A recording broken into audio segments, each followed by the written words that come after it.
How many times has this scenario played itself out in history?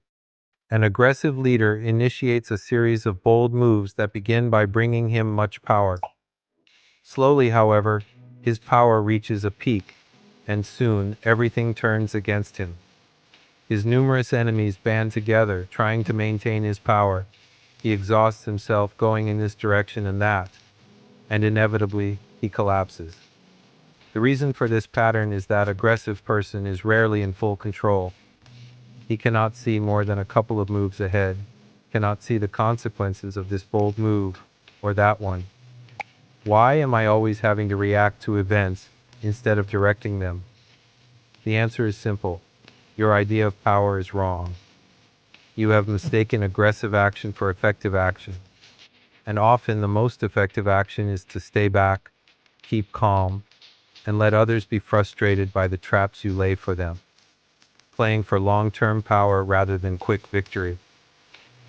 Remember, the essence of power is the ability to keep the initiative, to get others to react to your move, to keep your opponent and those around you on the defensive.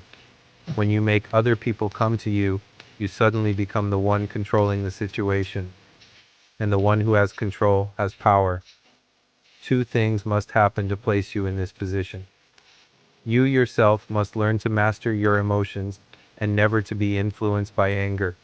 Meanwhile, however, you must play on people's natural tendency to react angrily when pushed and baited.